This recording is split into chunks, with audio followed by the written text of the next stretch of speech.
I'm sure you're aware of this about like what's happening right now in America and how popular UK drill is becoming. Mm-hmm. Are you familiar with this? Not too familiar, but yeah. Bro. Yeah. I'm not kidding. Dude, I'm serious. No, there's a song by Central Cee. Do you know Central Cee? Mm-hmm. You've heard of him? Yeah. Do you know Central Cee? I have to teach him about drill. Hey, do you know this rapper in England? Hey, listen, there's a genre of music called UK drill. And Central Cee is a young bloke. Is that what they're called?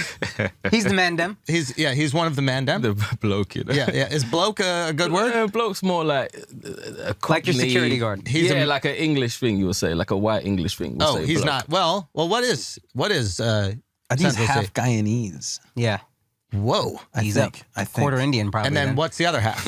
I think Irish. So he's Don't quote me on that, part but- bloke, He's right? half bloke. Yeah. He's bloke-ish. Yeah, I think He's bloke a little bit. Half of his family's like... He's oak, at least. Yeah. You know, half of his family's a little... Yeah. Anyway. Okay, so he had this song, and then the opening lyric was just so catchy. Yeah. How can I be homophobic? Yeah. Right? And then immediately you were like, I would like to know how you could be that way. And then he has a good answer. His bitch is gay. Yeah. Yeah. You keep explaining it to him like he doesn't know, and that's. But he keeps looking at me like I'm I think explaining he's wondering. something. I think he's like, "Is this dumbass really gonna explain to me? Like, I don't know the song." Listen, a lot has changed since you started hip hop. You started hip hop. I know this. Hip hop didn't start in the Bronx. It started in East London. Yeah. Okay, with the nasty blokes and. Okay. Listen, it was a crazy time back then. Hip-hop was right? No, I remember. I'm with this version. This is the version I remember. Yeah. Wasn't it great? Because originally, like, you know, we can go back. We'll tell the Mandem about it. So, back before that, before there's grime, there is. What was it? There was garage or something? UK garage. Garage. Mm-hmm. And then before that, what? Drum and bass or something? Jungle. We called it jungle back then. But that's. Am I allowed to say that? Yeah. How did they name it? Yo, sometimes things. It was just people in the neighborhood being like, what is that? It's the white people going. White people. It was jungly, yeah. And then it moved up to like, hey, call it garage music. That's a little better. Named by blokes, yeah, for sure. Okay, so it is a little bit. Yeah, jungle. Okay, so we have grime pops up. At this time, is nobody rapping here? No, people are rapping. And people are rapping, but more like what you would consider rap, like hip hop. So grime represents the first version of rap that is like authentically. I don't want to say to diss them that were doing that, but it was in our own voice. Yeah. You know what I mean? From our own perspective, you know, dressing the way we dressed. Just it was more British. Yep. You know what I mean? Yep. There was rappers before, but it was more like boom bap, kind of inspired by what was going on then in the early 90s or whatever. 100%. And ours was like different BPM, like completely different way you would perform. It was probably as inspired by Jamaican dancehall music as it was American hip hop. Yeah, you know what I mean? Do a lot of people know that like rap is a version of this Jamaican dancehall music? Like rap, like even early on. Yeah, I think who's like cool, like Herc and that. Yeah, Jamaican. But is that more known here? I don't. Probably not by a younger generation. Right. No. Okay. No, it's not really a story that's told. I feel like that's kind of lost in the States as well. Yeah, I don't think they know it. Yeah, I feel like people are like Curtis Blow started rapping, and then that's where it began. Growing up in Texas, I didn't ever hear that. Yeah. Yeah. So I don't know. That's what I was always understood, that the influence came from these like Jamaican like dance hall kind of DJs who would rap / DJ. Yeah, because when we done it, we would like, you know, run instrumentals, and you would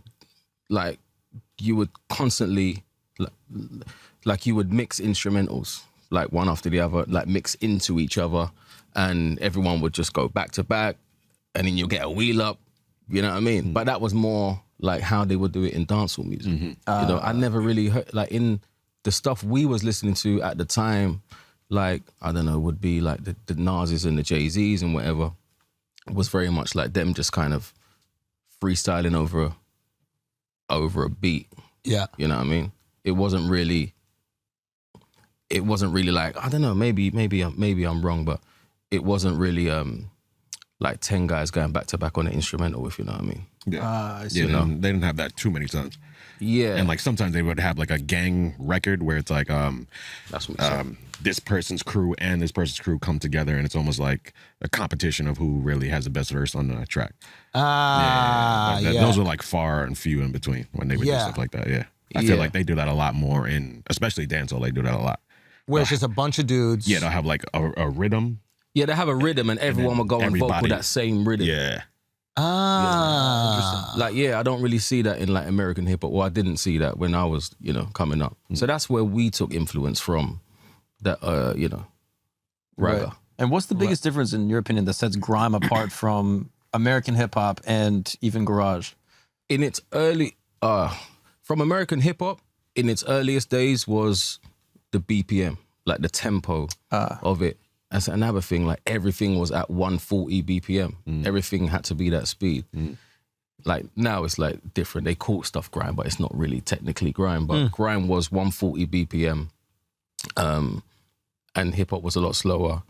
And from garage, the difference between grime and garage was, garage was more like, and garage MCs, because garage was more like vocal garage. So it'll be like a beat and then like someone singing, and then you'll have this space where there's like 8 bars where the beat would drop and you got 8 bars and then it'll go back to singing.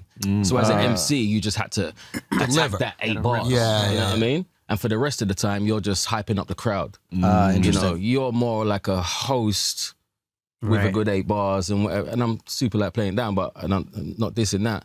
And we was more like, we are the song. Yeah, we're the song. Yeah. We're spitting verses, chorus, we're storytelling, you know what I mean? And that was kind of taken from American hip hop. Now, there was a song that came out, I don't even think this is the real name of the song, but Pow? Yeah, Pow is the name of the song. But and wasn't At the beginning, it's called Forward Rhythm. Yes. Why do you know that? You Googled that. Why? Nope.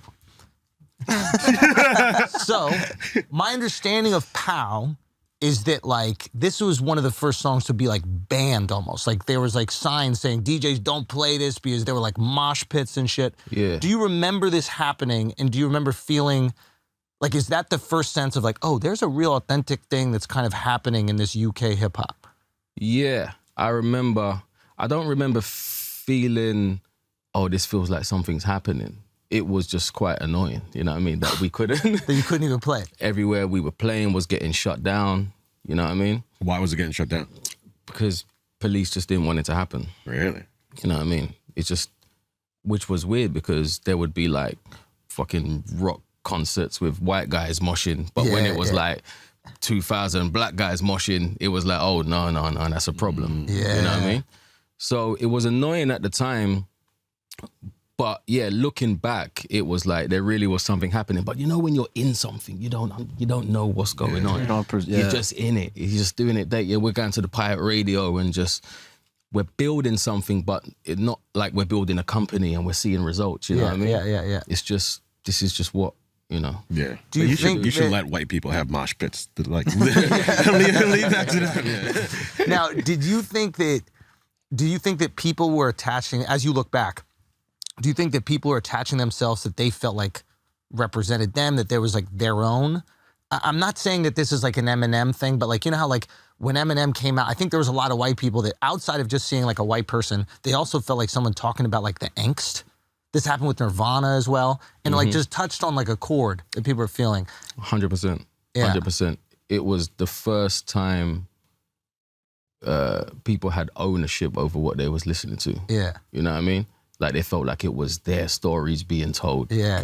And as much as we love American hip hop, It's not your story. it's not. Yeah. So we're listening to it like we're watching Boys in the Hood or something. Yeah. And learning about, you know what I mean? LA, like hearing Nas and how he describes Queensbridge, and you just fucking think, fucking hell, it's almost like But you you're can smell imagining it. instead You're of imagining it. reliving. You know what I mean? But when a guy is spitting and talking about round the corner and that guy up there, and you know who that guy is, and that shop that he goes to and whatever, and the beef that's happening, and he's talking about it, you're like, fucking hell, this is our shit. For once we've got our shit. Yeah. You know what I mean? So it was like, it was. Yeah. Do you like the music now? UK rap What's now? going on now? Yeah. Like I like loads of it, but it's not as closed as it was. That, like I said, it had to be 140 and it had to be, you know what I mean? Now it's kind of, you know, it can be whatever, you know, whatever. Like guys, I mean, there's still like, you know, genres like you said, UK drill, or there might be like Afro beats going on, or, you know what I mean? There might be some guys still doing like traditional grime, more hip hop style. But what I like is, I like it to feel like a blend. You know what I mean? I like to make music that gives you the feeling of garage, even though it ain't a garage speed or whatever, but it just might be in something. It might be in the way I pitch up the vocal that gives you that feeling of garage. I like my Jamaican roots to come through. You know what I mean? I like the attack from grime. You know what I mean? So I like that melting pot and You to like try and an represent eclectic thing. Yeah. Like, you know, and a lot of guys do it in America. Like sometimes I hear Kanye, I'm like, you might hear wait till I get my money, whatever, and the street guys probably fuck with it, even though he's not street, but there's something about it that gives you that essence. But then you got that like Kendrick. I think he's one. We're talking about Andre. He's one of the best guys to ever rap. I think Kendrick's one of the best guys to ever rap, and he's great in like. It doesn't feel like he's a part of the street life, but he can observe it incredibly well and then tell the stories about it. Yeah, he gives you that feeling like so well, many different feelings. Because he grew up in it. Yeah, he knows it. But when he wants to get jazz influenced as well, like Pimp a Butterfly or whatever, he gives you, I don't know, it's beautiful, you know what I mean? But I like the mesh, that's what I like. Mm-hmm. Yeah. Yeah, I'm curious about like who your counterpart is in America. Oh, wow. Like who do people say? Do they say Nas ever? That's been said. Yeah. How do you take that?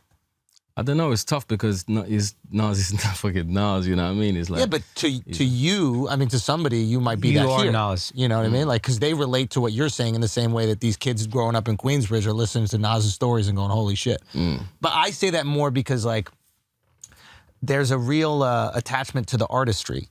You know, and like at least coming up in New York, I mean, Nas was just like, yeah, he was an artist. And when I say artist, I mean like he puts the art in front of the commerce. That's not to say he doesn't want to make money. Like, please believe everybody's in this. Yeah, the root of the Jay-Z Nas beef, if you like Nas, you really like that you felt like he put art first. Yeah, I loved him. I just loved him like experimenting. Like there's that Nas song Rewind, and I was like, what a cool thing to do. Just like play with the genre, like tell the story backwards, see what happens, right? And it's like, I don't know, I was listening to a lot of your stuff, and I was even listening to that interview with Akala, and like, it was actually easier for me to understand it when you guys were doing it without any music in the background, and like the attention to like detail, and just hearing you talk about it, it's a fine line that I don't know, I also feel like I have to like walk, which is, here's the way to make the most money, which is not necessarily going to make me happy, and here's the way to make the fucking art that will make me happy and hopefully make some money. Yeah, I'm with you. And here's the way to make the art that has longevity, or the art that will allow me to be around in another 10 years. You know? Like, because you can make that art that, okay, this might work now. Flavor of the moment. But this might not help. This might not age well. Right. What's the legacy you're leaving behind with the music? Yeah, exactly. And I see it both ways. And some guys are like, no, they want to make the money now. Yeah. And you know, fair play to them. Yeah. But I've always entered this like, you know, I want to be around in 10. Yeah. And then when it's 10, I want to be around in another 10. You know. And how old were you when you started rapping and like coming up in that scene? In that, like 16 or something. Oh, really? And was it when I first started making songs? It was 15, 16. Was it what? Was it dangerous back in the day, like in that specific time, or were all the guys really focused on the art? It was dangerous. It was dangerous. It was dangerous from garage, because as sweet as garage sound, that's what the gangsters used to rave to. You know what I mean? So there was a lot of shootings in garage clubs. Interesting. Yeah, when you hear garage now, you're like, how the fuck can you shoot people to that? You know what I mean? But that was quite dangerous. And our raves when we started, occasionally there was trouble or whatever, but it didn't feel as serious as the garage thing. But then because we were participating, it was always about the art for us anyway. You know what I mean? Mm-hmm. And that excitement of just performing and getting the opportunity to do something you love in front of people. You know?